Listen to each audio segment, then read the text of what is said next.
At this point, it really is time, and I know this is very hard for us to hear, but it is time for us to re-implement these shelter-in-place lockdowns. Of course it is. Shut this sucker down.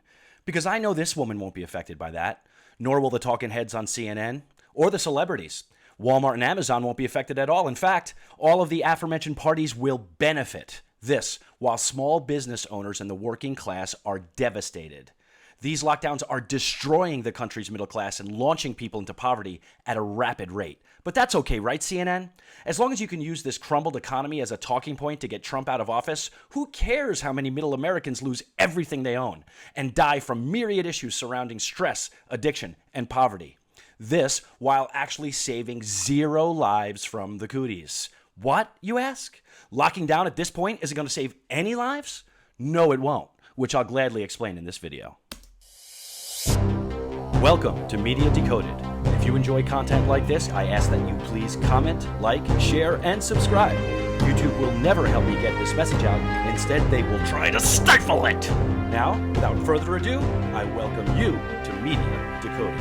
Now, the idea behind flattening that curve starts out with what our healthcare system can handle, and the goal is to not reach or go above that capacity as they have in countries like Italy. It's kind of like roads in a city. If every person in the city got in their cars, left work, and hit the roads, there would be gridlock. If the exponential increase in the number of infections keeps up, our healthcare system won't be able to handle it. The goal is to avoid that, and that's where flattening this curve comes in, trying to limit the number of cases at one time and spreading it out over time. It assumes the same number of people get sick, it just happens over that long period of time, not putting the burden or strain on our hospitals and healthcare systems. Wait, what'd you say? Say that one more time, please. It assumes the same number of people get sick, it just happens over that long period of time, not putting the burden or strain on our hospitals and healthcare systems. Okay, just one more time so I'm crystal clear. It assumes the same number of people get sick, it assumes the same number of people get sick, it assumes the same number of people get sick. Okay, got it. Now let me tell you why this is so incredibly important and why you haven't heard this at all from the mass media lately. If you remember back when the cooties first started, Fauci delivered a press briefing from the White House touting this identical model, stating that flattening the curve will not give you less cases over time, it will simply spread them out, thus not overriding our healthcare system and causing preventable death. But when we did flatten the curve, we stopped hearing this idea of the same number of people getting sick over time. They started to keep that fact from us. In other words, we reached the goal and then they moved the goalpost. Now it seems that the goal is to have no COVID at all because anything short of that, I guess, is a problem, which makes no sense on 2 levels. First, we won't be getting rid of this virus ever. Even a vaccine, which is at best 70% effective, will only be taken by about half the people. So the effect on society will be roughly 30% less spread. So we'll always be in our population to some degree. And second, so long as we aren't overrunning our hospitals, we aren't preventing any cootie deaths at all. Because the same number of people will eventually get sick, the same number of people will eventually die, so long as we were able to treat them. To date, there has not been a single COVID patient in the United States who was denied treatment due to overrunning the system.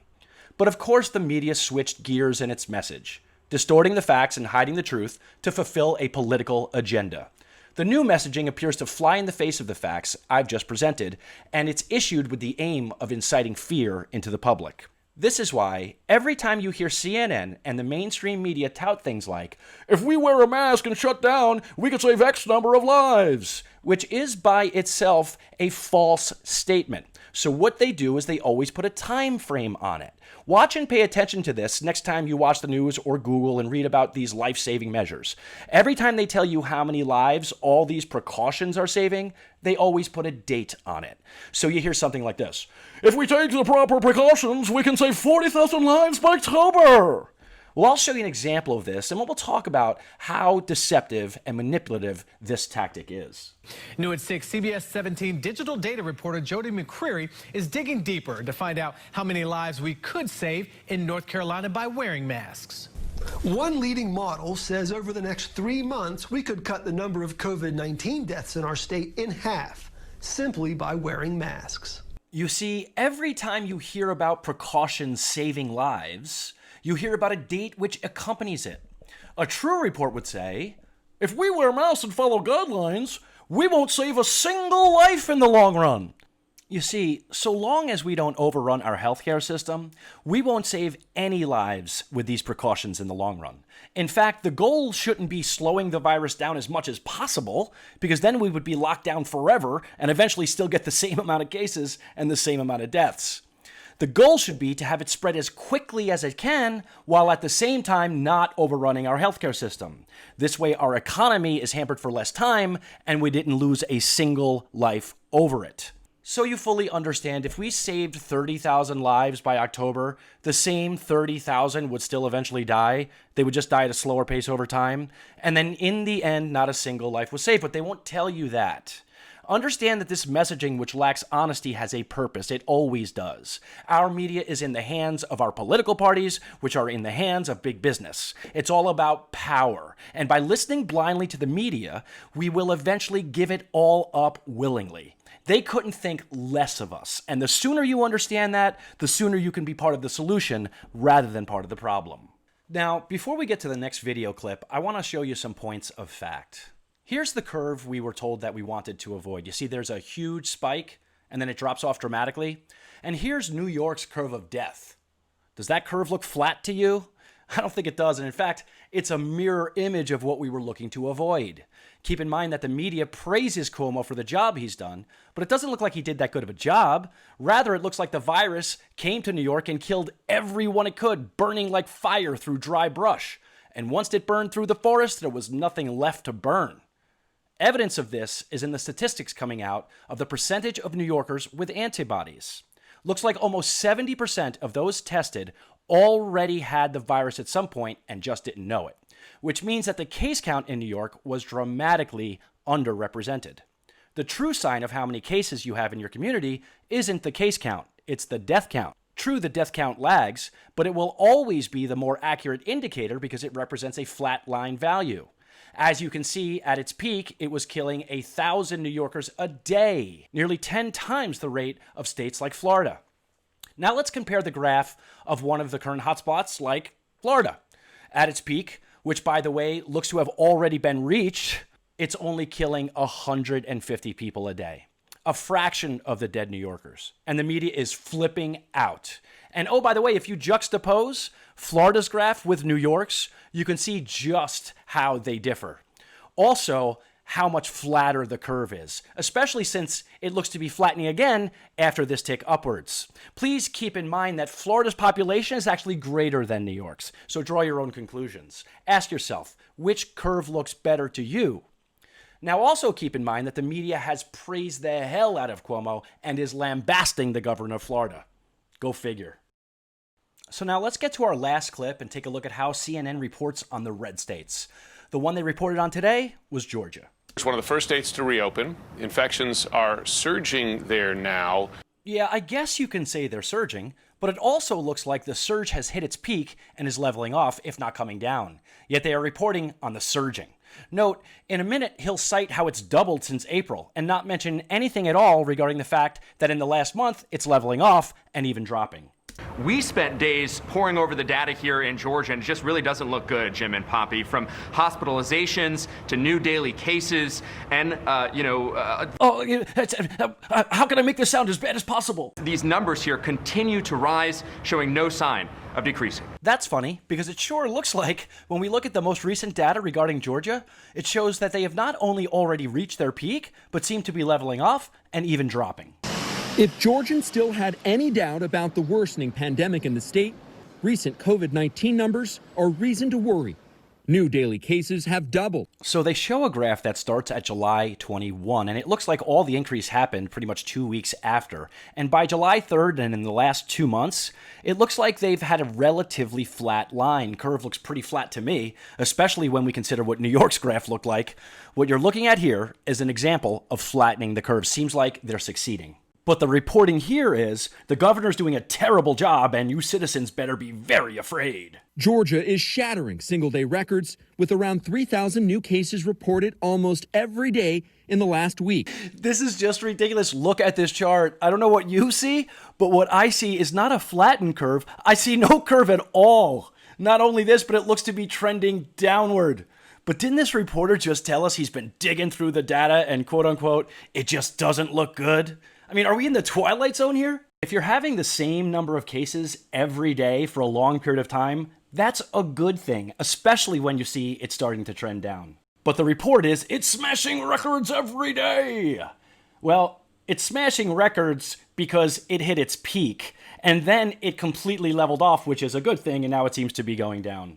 If you look at when it started, I think there's several reasons for that. Number one was the demonstrations. You think? First, take a look at what the protests looked like in Georgia and in every other city where there's now a hotspot. Take a good, hard look. Now take a look at the graph of Georgia's cases.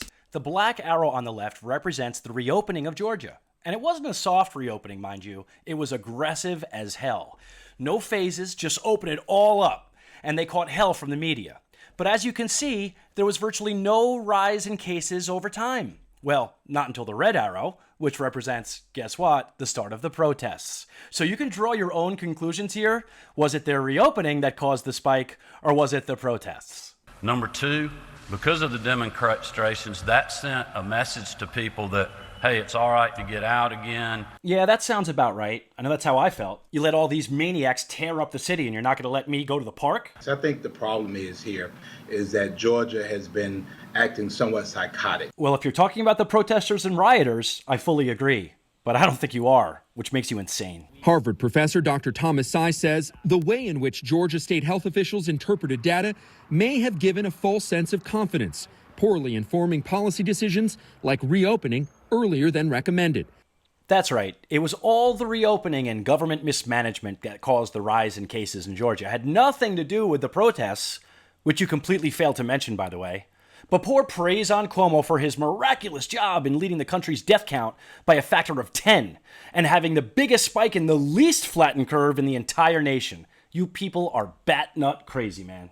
Lastly, let's take a listen to Miss Big Brain, see if she can scare us into submission. Breaking it down, joining us now to discuss the larger health issues here, Dr. Leanna Wen. She's emergency room physician and former Baltimore City Health Commissioner. Dr. Wen, always good to have you on.